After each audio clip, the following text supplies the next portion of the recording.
A Comparison Between Advaita and Neoplatonism by J.F. Staal. Introduction. In the previous part, a sketch of the principal doctrines of Advaita was given. In this part, a comparison of these ideas with the Neoplatonic doctrines as expressed in the Enneads of Plotinus will be made. Occasional reference is made to some of the other Neoplatonists, for example, Proclus and Damascius. It is not feasible to put forward a description and discussion of the metaphysics of Neoplatonism in the same way as for Advaita. Many topics which could not play any part in the comparison intended would have to be included. Therefore, the following method will be adopted. Every topic of Advaita as discussed in the second part will be discussed in connection with Neoplatonism in this part. The order of topics will be principally the same, so that sections of the third part correspond, not numerically, as their length is often different, with those of the second part. But a different system of thought does not always allow such a transposition. Therefore, the parallelism has been abandoned, where it became artificial. The reader will do well to refer occasionally to the sections of the second part. This method would seem to constitute a comparison between two entities placed on an unequal footing, and to do a phenomenological injustice to Plotinus's philosophy. But some knowledge of the general tenets of Neoplatonism is assumed. Moreover, the principal aim of this work is to study Advaita. This cannot be satisfactory and critical, as pointed out in the first part, if it is not comparative, and for reasons also stated there, the Neoplatonic doctrines provide the best basis of comparison for a Western approach to Advaita. As a consequence of those preliminaries, the tertium comparationis cannot be left out of consideration. Hence, in this part more than in the last, contemporary and in general later philosophical ways of thought will occur. In this respect, the present study could have been called a critical and comparative study of Advaita with special reference to Neoplatonism, were it not that the Enneads play an important part in the whole work. A student of Advaita must know what constitutes its background and has therefore to turn especially to the Brahmanas, the Upanishads, and Purva Mimamsa. A student of Neoplatonism must first turn to Platonism, but then also to Parmenides and Aristotle, both forerunners of Neoplatonism. This background will not be systematically studied here, but will frequently be referred to. 1. Evaluation of the tradition, action, and contemplation. It seems at first sight that nothing like Shabda Pramana occurs in Plotinus, because in general the Greeks did not accept authority and were convinced of the value of free thought, investigation, and speculation. Moreover, the form of Plotinus's writings seems to point in the same direction. They were not commentaries, but independent investigations into philosophical topics, often suggested by somebody in the audience. This view cannot be maintained unless it is subject to some modification. First, the term Neoplatonism implies that a certain authority must have been attributed by the Neoplatonists to Plato.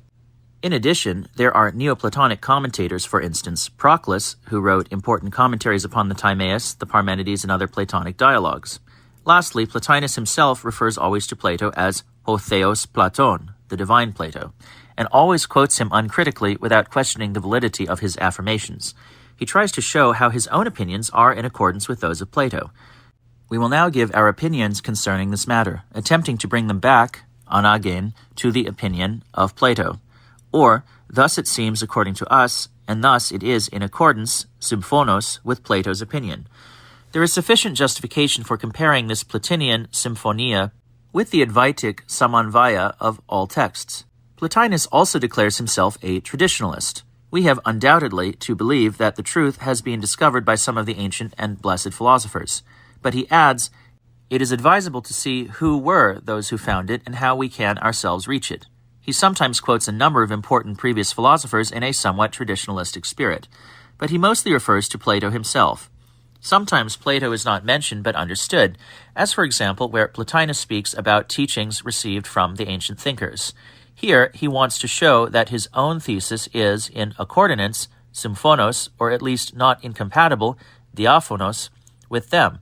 From these passages we conclude that the corpus Platonicum constitutes the Shruti for Plotinus, whereas in certain respects he looks upon his own work as smriti. In general, the traditional attitude was relatively rare among most Greek philosophers from Thales to Aristotle. There were schools, as there have always been in the development of philosophy, where pupils followed the masters, but philosophers among the former did not, as far as we know, explicitly claim the infallibility of the founder, with the possible exception of the Pythagoreans, autos effet. There is some truth in Nietzsche's remark that the early Greek philosophers were lonely giants who called each other over empty intervals of thought. This reveals the difference that exists between the development of early Greek thought and the development of philosophical traditions which grow side by side. For example, in the Christian and Muslim Middle Ages and in Astika Indian philosophy. In Aristotle, the absence of the traditional attitude manifested itself perhaps most clearly. He is able to see continuity with all Greek predecessors in the first book of metaphysics and with Plato everywhere, but he does not hesitate to differ. With Plato and Aristotle, the Academy of the Platonists and the Lyceum of the Aristotelians came into being together with a certain kind of traditionalism. The two great thinkers were looked upon as the masters. However, it was in principle not impossible to surpass them. By Plotinus' time, the 3rd century, traditionalism had become widespread. It is, as Breillet expressed it, an age of commentators.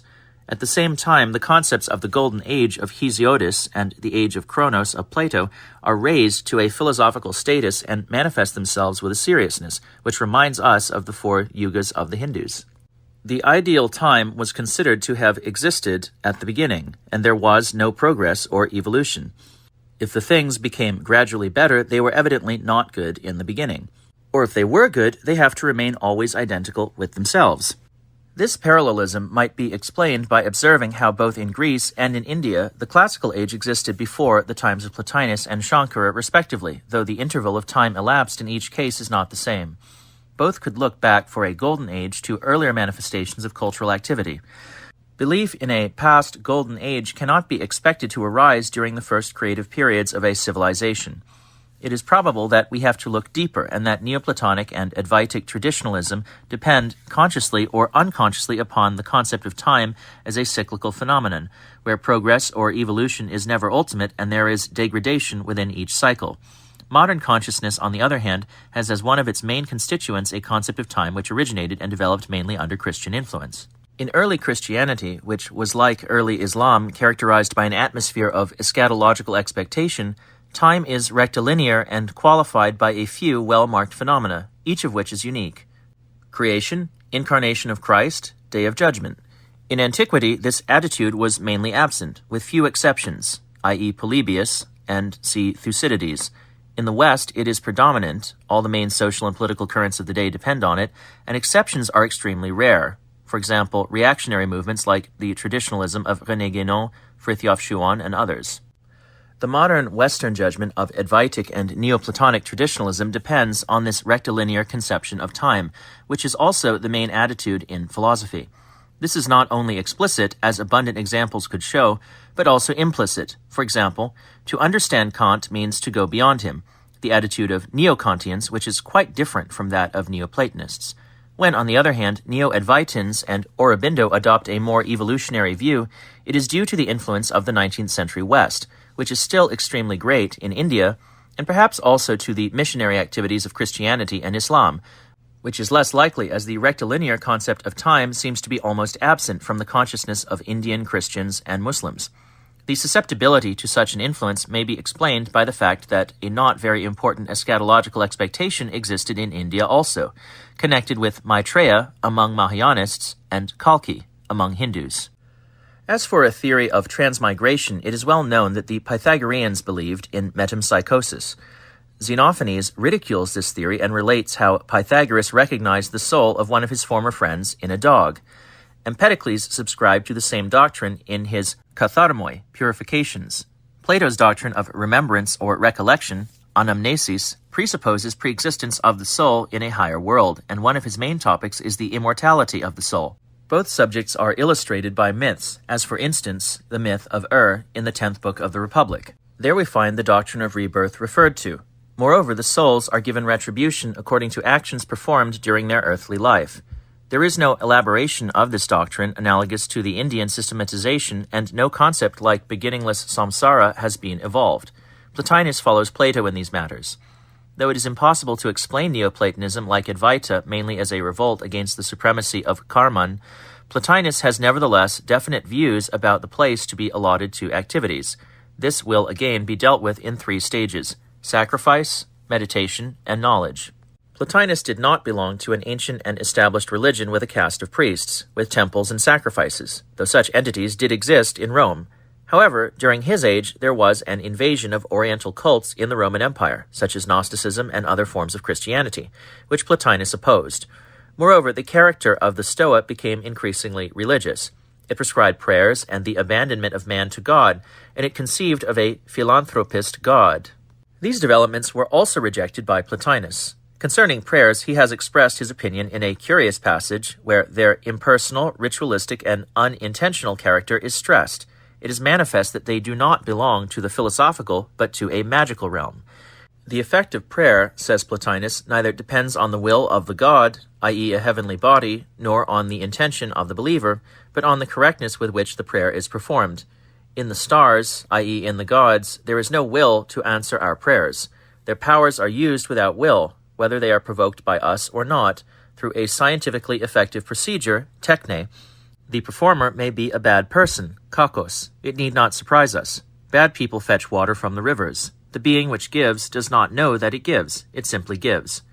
This techne is an impersonal ritualistic act, which can be compared to the techne of doctors and of magicians, epaoidoi.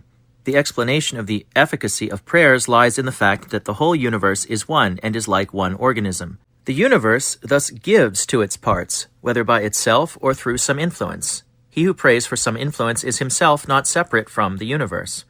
Prayer is effective because one part of the universe sympathizes with another part, as in the stretched string of a lyre, where the vibration moves from below upwards.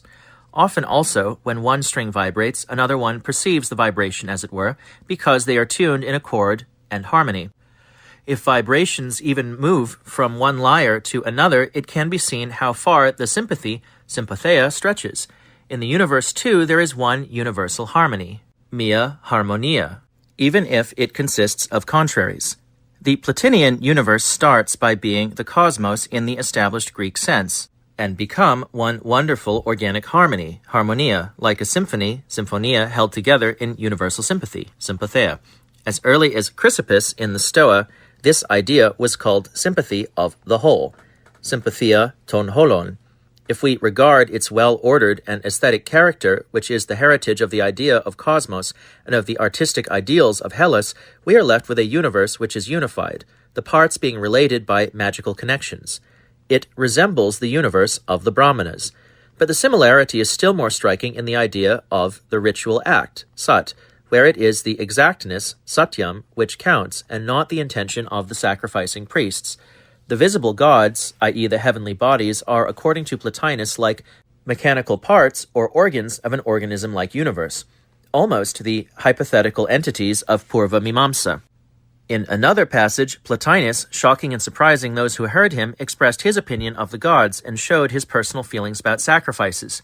His pupil Porphyry records in his biography, Aemilius was a lover of sacrifices, Philothutos, who would neither miss the new moon offerings nor any of the recurrent festivals. Once he wanted to take Plotinus with him, but the latter answered, "It is up to the gods to come to me, not up to me to go to them." What the mentality, the anoia, underlying these proud words was, we could neither understand, nor did we dare to ask. It is remarkable how near the Mimamsikas are to those Philothutoi, and how close their opponent Shankara is to Plotinus. The pride attributed to Plotinus resembles the uncompromising attitude of the Advaitin, who rejects the Samuchayavada, which combines sacrifices and knowledge. Though these isolated passages do not form an integral part of the metaphysics of the Enneads, as the rejection of Karman does in Advaita, they throw much light on the mentality of Plotinus and show how, like Shankara, he reacted against any formal ritualism.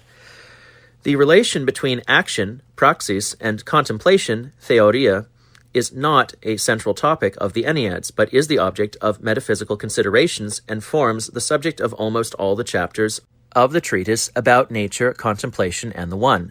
We propose to give an analysis of this treatise as it deals with the problems concerned and gives at the same time an excellent introduction to Plotinus's thought. In the next section, we will discuss the material which is thus made available. The analysis follows the text rather closely, and a general survey of the significance of its ideas is not given in advance. The reader is first invited to judge for himself. Chapter 1. The thesis is put forward that all beings desire, ephiestai, contemplation, theoria, and aim at that end. The reason is that they are themselves the outcome of contemplation.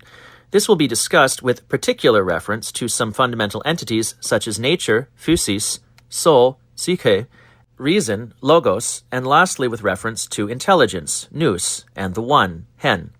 Chapters 2 to 4. Nature, like reason, produces while remaining immobile.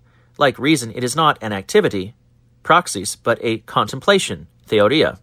This is, however, a kind of contemplation, which is a production, poiesis, or generation, genesis. If nature could speak, she would explain this as follows. When I contemplate, the traces, grammai, of the bodies, somata, come into being, hyphi stanai, as if they fall from me, ekpiptein. I am myself born from a similar, non-active contemplation. Thus, silently, nature produces its own object of contemplation, in all its splendor and grace. This contemplation is higher than any activity. Also, human beings, if their power of contemplation becomes feeble, come to action, which is a shadow, skia, of contemplation and reason. Chapters 5 to 7. The relation between action and contemplation is further discussed and applied to the soul. Action follows and derives from contemplation. It is weakened contemplation. Conversely, contemplation, which is the principle of action, is also its goal. Acting with such a goal, the soul ceases to act. It does not continue striving. It is full, filled, plerotheisa. It possesses its contemplation internally. Thus, unity is introduced in it. The more unity, the more calm it is. Then the knowing part of the soul, ginoskon, is one with what is known, hentoi nos thenti. The soul has greater powers of contemplation than nature, but it seeks further, abandons contemplation, and goes to the multiplicity of things. After this it returns and contemplates with its superior part, which it has abandoned. This does not happen, however, when the soul remains in itself. The sage therefore manifests to others only what he finds in himself. His sight is turned towards himself, pros auton opsis. He isolates himself from the outside world, exo, turning towards the One and quietness. He turns towards himself and finds everything inside, panta eso. Chapter 8. The soul finds unity with its object only in its superior part, but contemplation is more unified, henoumenos, in the nous.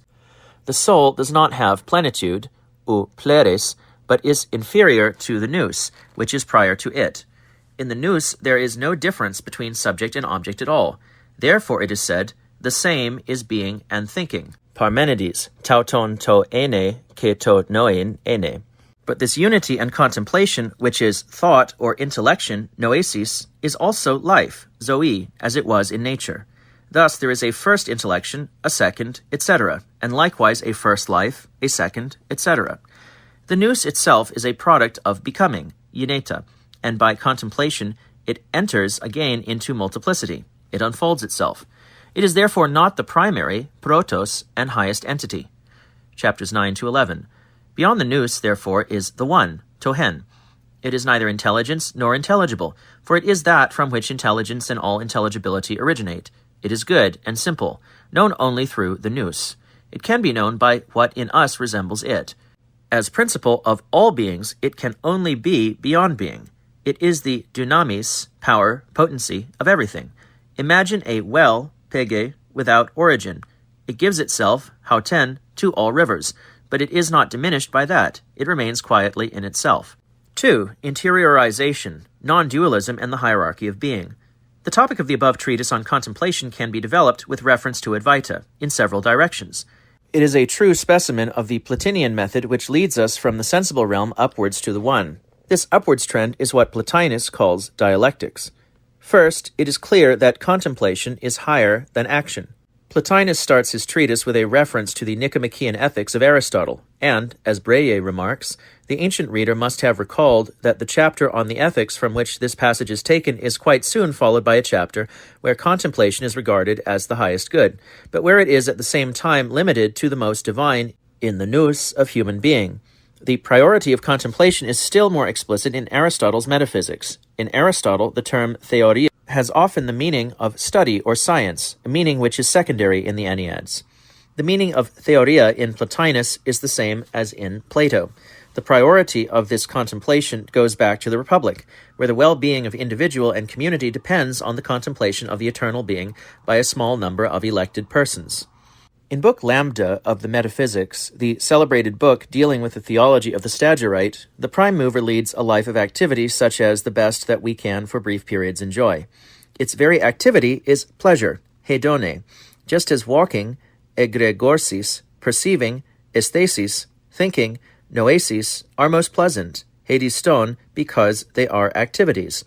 All physical activity being excluded by the immaterial nature of the first mover, Aristotle can only ascribe to it mental activity, and only that kind of mental activity which owes nothing to the body, that is, knowledge, and only that kind of knowledge which does not grasp conclusions by the aid of premises, but is direct, intuitive, noesis. This knowledge is also called contemplation, theoria, the pleasantest and best of all things. But the knowledge of God must be self-knowledge. It is a knowledge which has only itself for its object. Ross has convincingly proved that Aristotle's God does not know the world, and that the interpretation that he knows the world, at least in principle, or en parergoi, has to be rejected. This interpretation is due to Thomas Aquinas, who also held that God's knowledge has to be conceived as self-knowledge. But, says he, it does not follow that everything different from him is not known to him, for by knowing himself he knows everything else. This is akin to Shankara's view, where the same difficulty arises on account of the svayam prakashatva of knowledge. Moreover, you, the Vedantin, also, who assume an all-knowing Brahman can ascribe to it all-knowingness, insofar only as that term means capacity for all knowledge, for Brahman cannot always be actually engaged in the cognition of everything. Plotinus develops in a more consistent manner than Aristotle the Platonic doctrine of transcendent ideas, which form a cosmos noetos. Aristotle emphatically calls God's being an activity, and with him, as also with Plato, as we shall see, noesis and theoria are activities. But when Aristotle specifies this activity with regard to God, it turns out to be a purely interiorized self-knowledge, which cannot even know the world, i.e., in fact, an inactivity. Plotinus, who is nearer to Plato, says that if contemplation is the pleasantest and the best of things, and so unlike an activity, it must be better than any activity too. Developing this in his own manner, he attributes contemplation to all things, but the higher the being, the further is its contemplation removed from activity. The general trends in Plotinus and Shankara are the same, but the differences are conspicuous too. For Shankara, meditation is a lower activity, and knowledge is higher than activity. For Plotinus, there is a scale of contemplations, the higher, the less active, ultimately transcending all activity. The general trend is subordination of activity under contemplation, in Plotinus, and knowledge, in Shankara. In the above passages of the Enneads, the concept of knowledge has no separate place as in Shankara, but is another term for the higher forms of contemplation.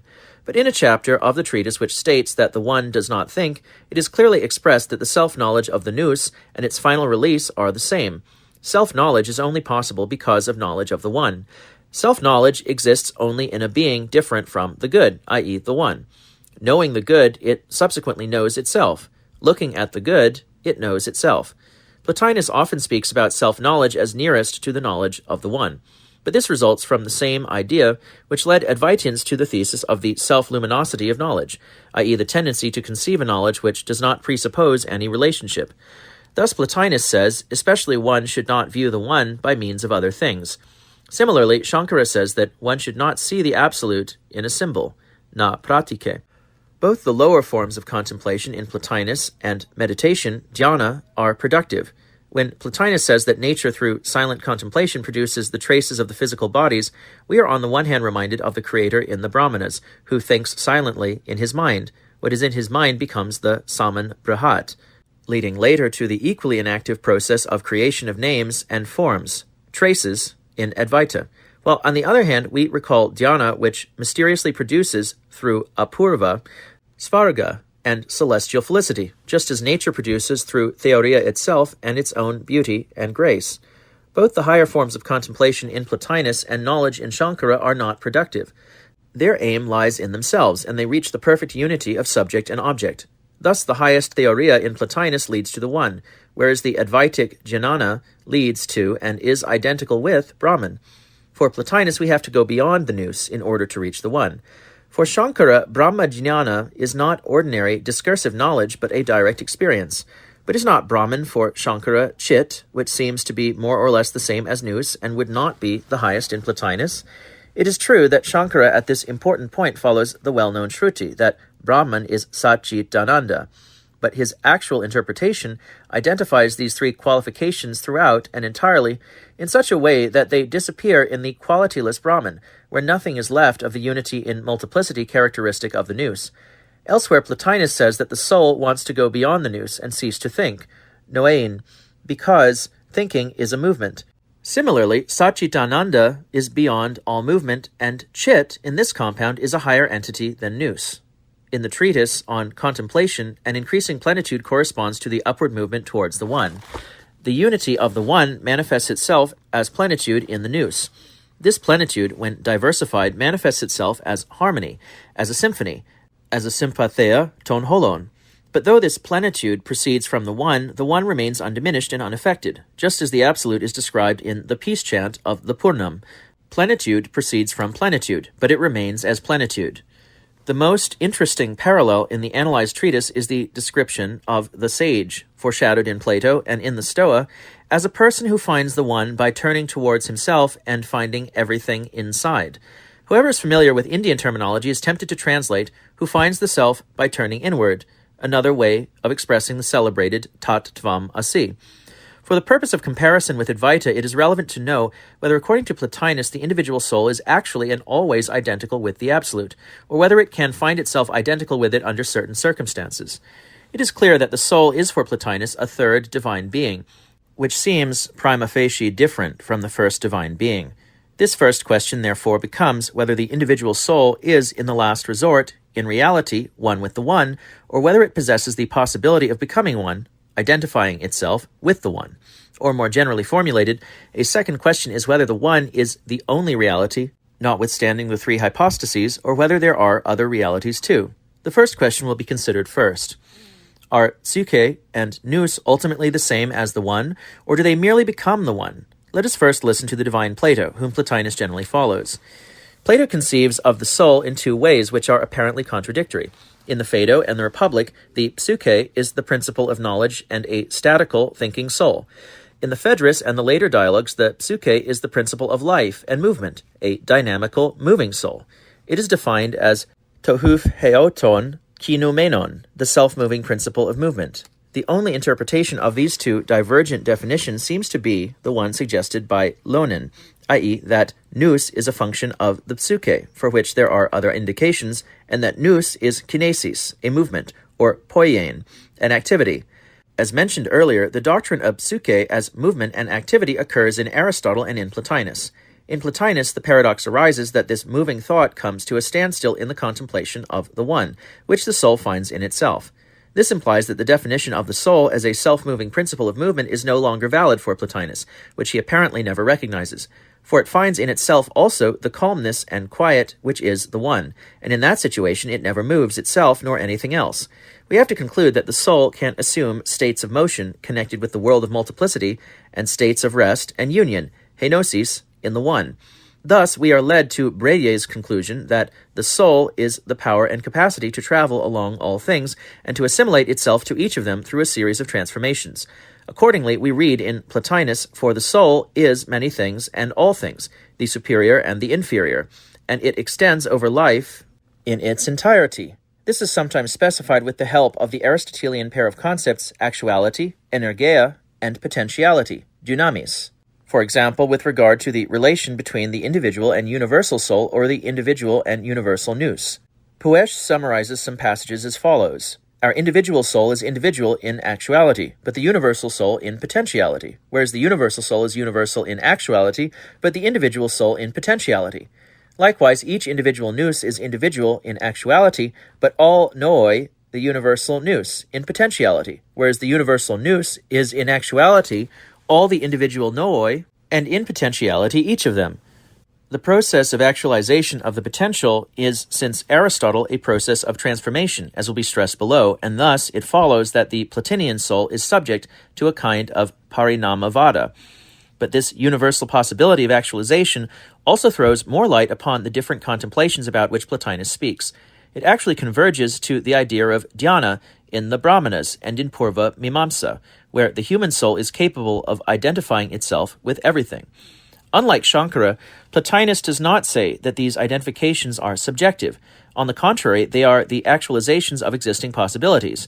We become what we know, says Plotinus, generalizing Aristotle, who said that the mind in knowing immaterial forms is one with its object.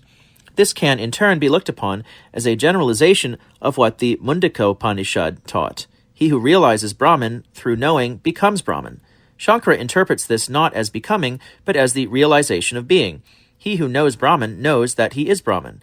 Here we observe again how a similar idea manifests itself in Plotinus as a hierarchy, and in Shankara as a well-marked differentiation. According to Plotinus, knowledge is higher the more completely subject and object are one. According to Shankara, subject and object are generally different, but they are one in Brahma Vidya.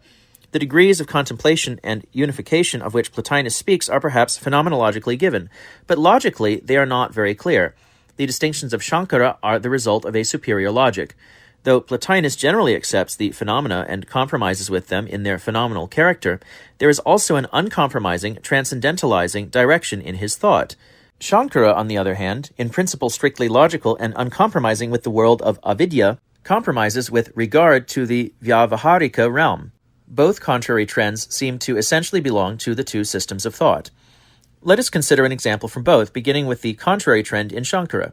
It has been pointed out above and more extensively by Bhattacharya how Brahman gives its reality to the Vyavaharika realm by means of its Shakti.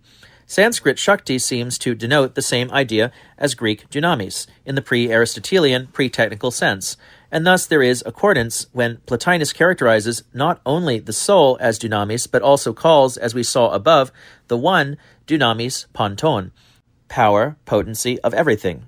Here, dunamis has the same meaning as Shakti and does not yet have the technical meaning of potentiality. Aristotle would never call his prime mover a dunamis. It is an actuality, energeia.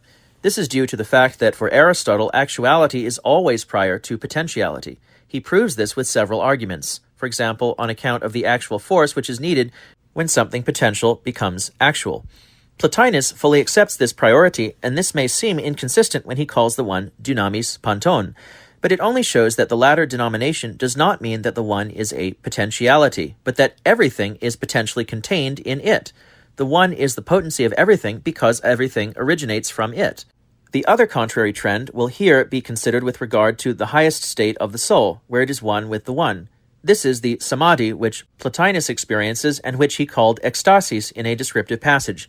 Here he speaks about a vision, theama, but a different kind of seeing, an ecstasy, ecstasis, a simplification, haplosis, an abandonment of oneself, epidosis hauto, a desire for immediate contact, a standstill, stasis.